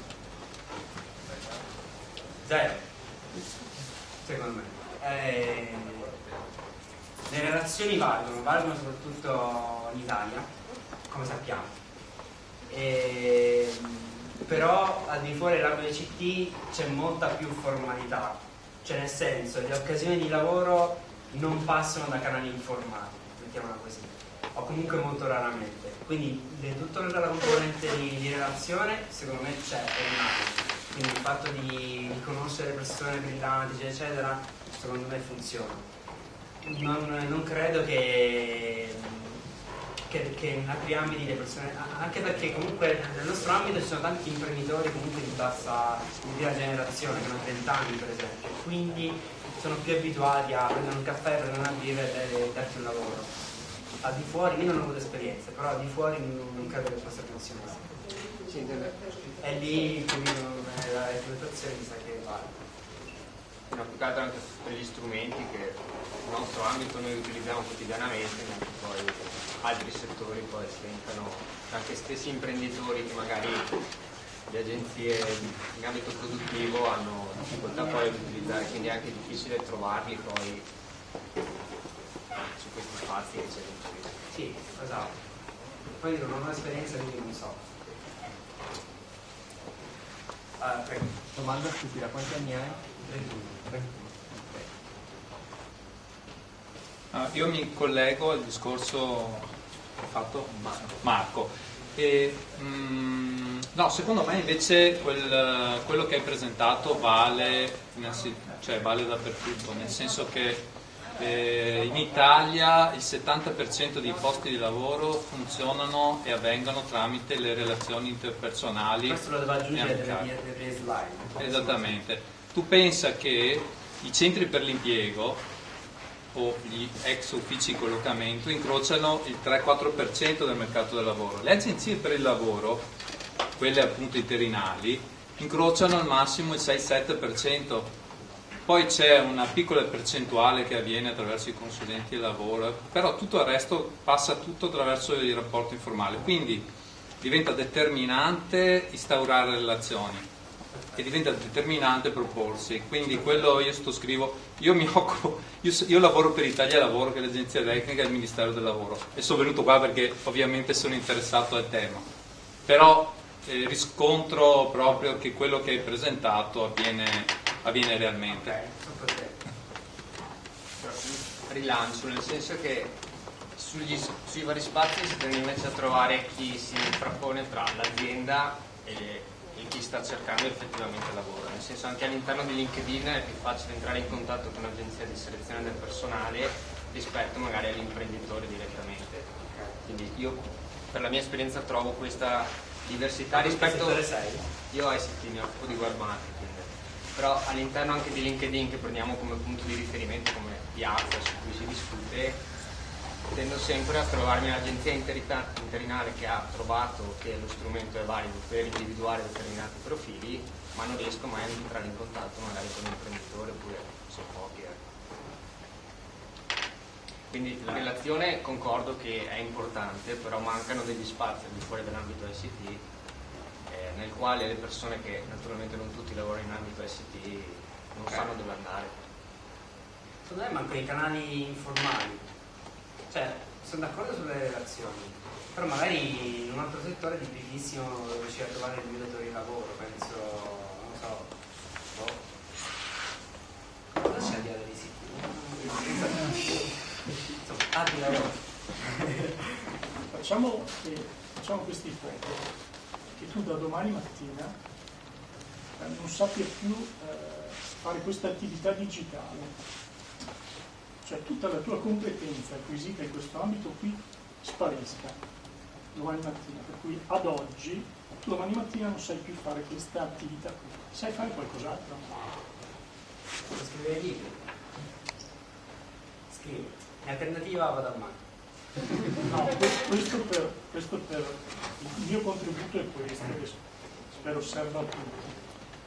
Non dico che ci si debba orientare a qualsiasi professione, però imparare più cose nella vita può servire molto, perché se dovessero chiudersi, tanto quanto specializzarsi sì, però se dovessero chiudersi determinate strade, almeno ho delle alternative. Per cui sì, va bene professionisti del web o della tecnologia come in parte sono io, ma anche saper fare qualcos'altro. No, io prima scherzavo, però non tanto, ho fatto un master in ingegneria e seguivo le lezioni all'università, scorcavo le lezioni all'università, ci ho fatto l'università tecnologicitaria. Quando ero a Roma andavo all'università perché c'era un professore che mi piaceva, era quello che faceva le copertine animati, e andavo a scorcare le lezioni da lui semplicemente perché mi piaceva. Quindi comunque questo settore con cui poi non ho mai fatto niente se non fare da zero tutti i miei libri non mi è servito veramente la mia professione, però a me è servito per mettere dei paletti, cioè a me c'era quella cosa che mi si illuminava per un momento della mia vita e detto vediamo cos'è, ne approfondisco un po', tanto alla peggio so come funziona quel mondo, poi mi sono tirato indietro, però è stato utilissimo. Io noto poi, e chiudo anche, che nel mondo del lavoro poi, e non solo del lavoro, anche a livello universitario, si stanno formando figure professionali trasversali. Per cui un psicoeconomista, dico caspita, un psicoeconomista, sì, uno che faccia selezione del personale ma che abbia anche delle nozioni in economia per fare altri tipi di attività. Sarà molto più ambito magari che un psicologo, per esempio. Per cui sapersi magari rimanere all'interno sì sempre dei paletti correttamente, come dicevi tu, è importante, è più appetibile, ecco. Dico, dipende dai mercati, i momenti storici, eccetera. Io, per esempio, adesso mi dicono che proprio nel nostro ambito esiste questa professione, quindi si chiama full stack developer, che è quello che fa tutto, no? Prima si chiama tutto fare, si chiama full stack developer. Ma io quando sono da Londra dicevo cosa fai? Web design? Sì, web design, troppo generico. Come troppo generico? Che siti fai esattamente? Io mi trovo in difficoltà, quindi la loro mentalità, almeno di 3 anni fa, era ok, fai web design, ma esattamente siti per auto, cioè veramente settoriali. Di contro noi come popolo abbiamo una cultura, cioè siamo talmente bravi a arrangiarci e a fare tante cose insieme, per cui questa è in realtà un'arma a doppio taglio. Da un lato può essere utile perché puoi essere apprezzato perché fai veramente tante cose, oppure perché uno ti sta parlando di un'altra attività di accanto a te e tu comunque la capisci. Dall'altro lato la paura che hanno tutti è cosa fai? Non ti preoccupare, faccio web, graphic, e tutti danno per scontato che non riuscirai a fare tutto in maniera eccellente. Poi siccome siamo un po' generosi proprio come popolo, secondo me ci possono essere queste figure qua in Italia, fuori la vedo difficile perché è tutto molto più inquadrato.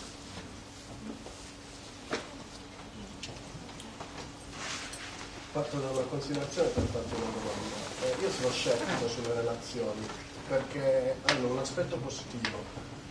Ho trovato lavoro ricevendo un messaggio su Facebook, cercavano una persona che sapesse giocare a calcetto per le partite aziendali, mi hanno chiesto di andare a lavorare da Treviso a Milano, il colloquio l'ho fatto davanti a un cocktail, quindi sono... Cioè tu sei un calciatore?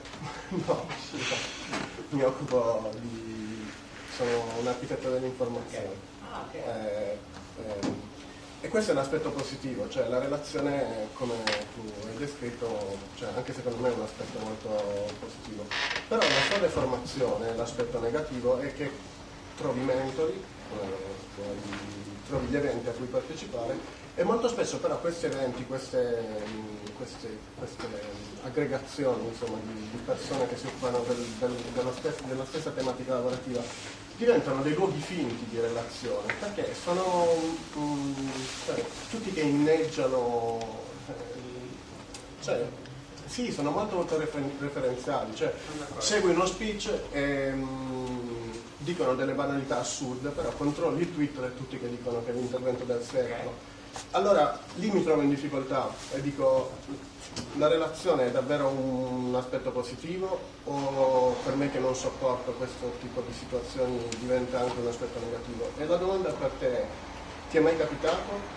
Come la vivi? Ritieni che il gioco valga la candela? Quindi non so se sono stato chiaro. No, per me è chiarissimo. Qualcun altro ha gli stessi dubbi, cioè capito qual è il problema? Il problema è che c'è, soprattutto per esempio nell'ambito adesso startup, se ne parla talmente tanto, si fanno tantissimi incontri, ci sono tanta gente che sta lì, forse neanche sa esattamente che cos'è, si fa gli aperitivi per a casa mezzo ubriaco, ma alla fine non è portato a casa il contatto utile. E ti dirò, mi è successo cose ancora più gravi del tipo, tu vai lì, trovi un investitore o trovi uno che si professa grande consulente, di questa cosa, e poi in realtà non è così. Anche gente in cui uno avresti scommesso che c'è questa cosa. Quindi la vivo malissimo, ma proprio è una cosa che odio. E ti dirò, conosco tante altre persone, conosco diverse persone che magari hanno cominciato insieme a me a fare questi generi di aperitivi e che adesso tipo ci riuniamo come tipo i vecchierelli, non so, al bar e dico, mi ricordi quando facciamo le cose all'epoca, sì, che c'era. Quindi io penso che, non lo so se sono diventato vecchio, ma anche cominciando a evitare queste cose. E tutto sommato quello che ho capito è che in generale credo che in qualunque settore tu hai 100 persone davanti, 90 di quelle persone non stanno seguendo quella stessa strada perché gli piace, ma perché si trovano in mezzo, forse 99, e una di quelle è veramente una con cui puoi entrare in sintonia.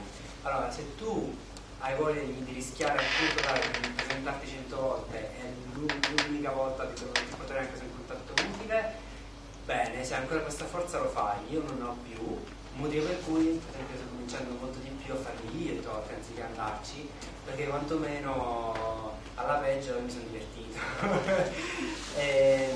Però cioè, sono d'accordo e non c'è modo di evitarlo.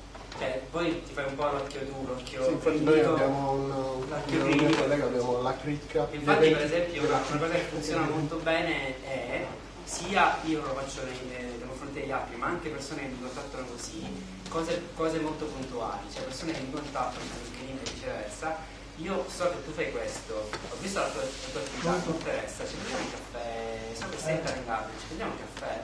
Questa cosa che sembra di una cosa così complicata, cioè, non so, semplicità di accesso quasi 100%, quasi il 100% delle volte non è così. Persone che io sono molto in gamba. Allora, prendendo così è molto più dispendioso in termini di tempo, però tu ti selezioni veramente uno per uno la persona con cui vuoi parlare. E funziona sempre. Io sono Telegane e chiunque li può. Fino all'altra volta una persona, un ragazzetto di 20 anni mi ha detto questo prendiamo un caffè, punto. È il discorso della storia. Lui mi ha raccontato la sua storia, io ho raccontato la mia, magari fra un anno siamo dei soci, non partiamo. A livello, visto che abbiamo parlato pragmatico, io chiedo invece al signor Berta.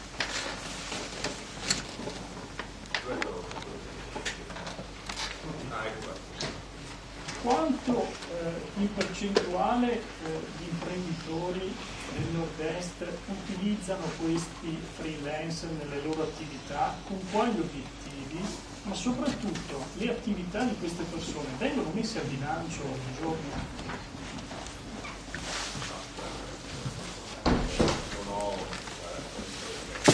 Pongo onestamente a un quadro più complesso di situazione complessa che in quei modi di consulenze. È ovvio che la filosofia della prova stessa insomma, è una collaborazione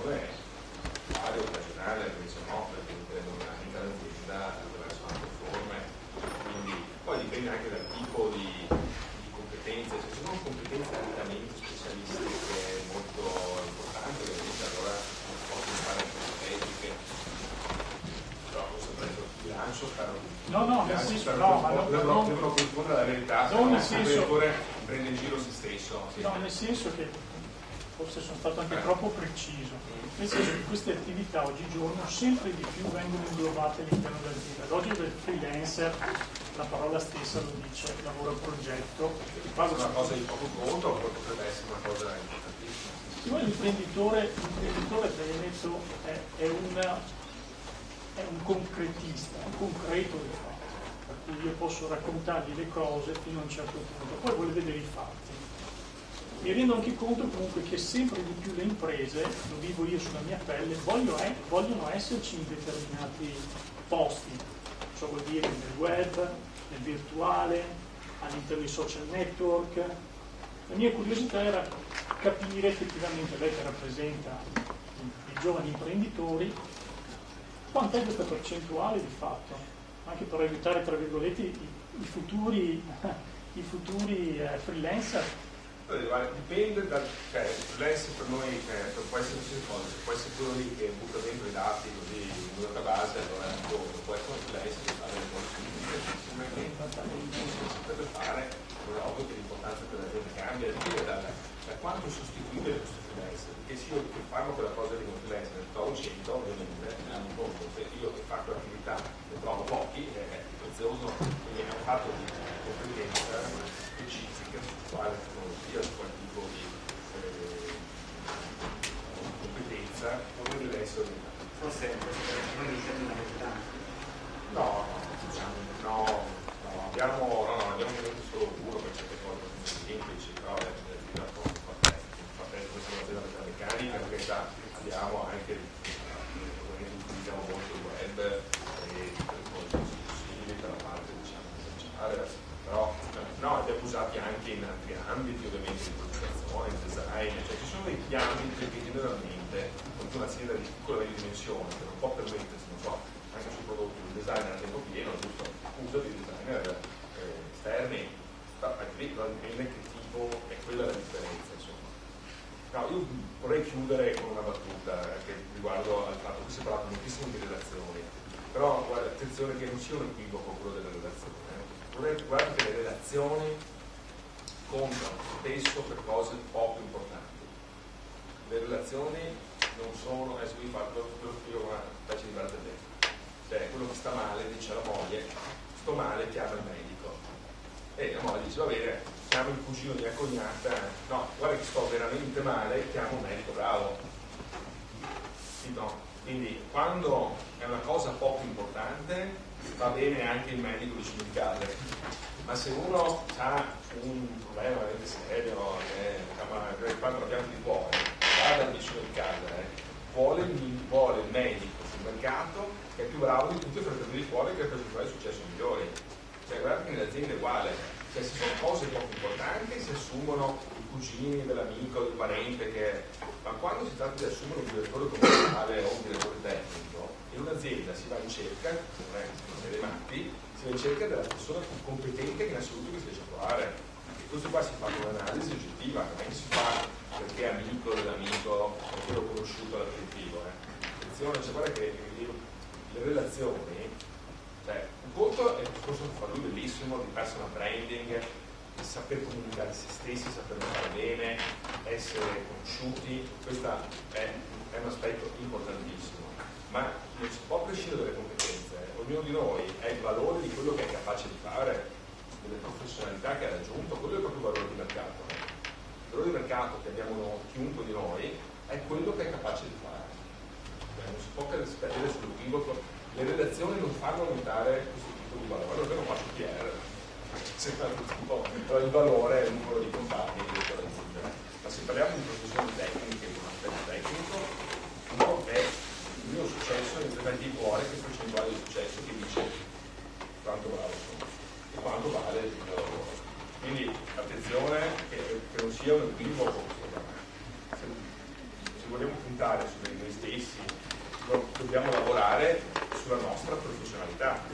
Poi una volta che abbiamo nostra università comunichiamo anche i discorsi, cioè le nostre competenze comunichiamole meglio, non teniamocele nascoste chiuse dentro, insomma, quello che sappiamo fare facciamolo sapere nel modo più efficace e migliore possibile, ma si comunica quello che si sa fare, non quello che si vorrebbe fare, e se no si diventa dei tipitori di fumo, insomma. Infatti il problema dell'Italia è che i politici raccontano tutto quello che faranno, no? Io guardo i politici che raccontano quello che hanno fatto, giusto? E su quello lo giudichiamo, perché quando sono bravi a raccontare quello che farebbero, se giusto, però quello che non andiamo a vendere quello che noi faremmo, ma quello che abbiamo saputo fare e quello che è successo fino ad oggi.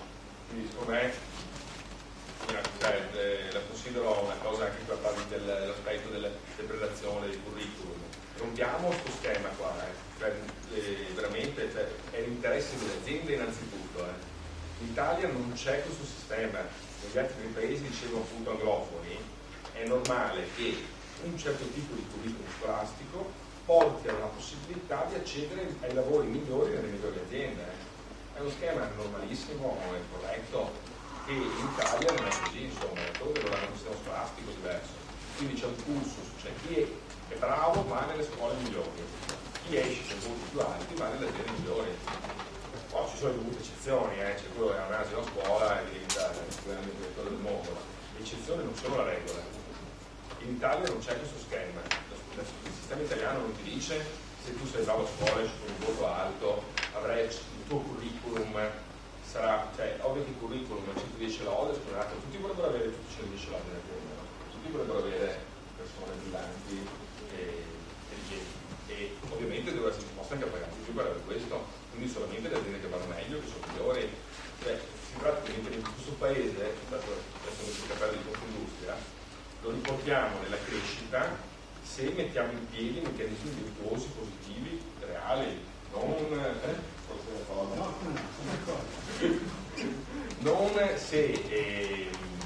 se cerchiamo sempre gli escamotage che sono trucco, insomma, che far fatica a lavorare, rischiare, fare, quello lì è l'unico trucco che esiste, insomma, per far crescere un paese e per fare delle aziende migliori. Perché le nostre aziende poi competono con le aziende all'estero, allora se io assumo tutti quanti i parenti di secondo grado, il mio concorrente, non so, spagnolo, tedesco, invece assume i migliori laureati del suo paese, mi sa che non c'è nulla dopo internazionale. Allora rispondo così, sono d'accordissimo su questo ragionamento. Mio papà è web design, non scherzando. In realtà ti faccio questo esempio. Una cosa che dicevo in un altro intervento è, io ho visto un po', mi sono relazionato con libri professionisti a Londra, libri professionisti in America, libri professionisti in Italia. E perché insisto su questo punto qua, dove chiaramente non dico le persone controllare se tra i vostri parenti c'è qualcuno che vi potrebbe lavoro. Che a parità di competenze, una cosa di cui mi sono accorto è che io parlo con uno sviluppatore in Italia che magari è oggettivamente il miglior sviluppatore in Italia, e gli dico senti, ma tu che fai? E lui lo vedi in pigiama in genere e ti dice sì, guarda, ma non capicchio con questa cosa. Poi che ne so, te ne vai a Londra, parità di competenze, e dici tu che cosa fai? E lui ti dice chiaramente guarda, io sono il miglior sviluppatore PHP sulla piazza. Perché? Perché c'è una circolazione di informazioni talmente ampia in quei paesi dove effettivamente chi ti dice io sono bravissimo in questo è perché c'è un mercato talmente aperto, talmente trasparente, dove tutti ti possono indicare molto facilmente chi è il migliore sulla piazza. E questo è per me scioccante, cioè veramente a parità di competenze tu hai uno che a Londra viene strapremiato per questo e dall'altro lato semplicemente perché non è stato capace di comunicare o di costruirsi un network, poi lo vedi di solito nella peggiore azienda italiana non riesce a esprimersi potenziale. Quindi di questo mi sono accorto. Ed è quasi puramente un aspetto di marketing, di comunicazione e di innovazione.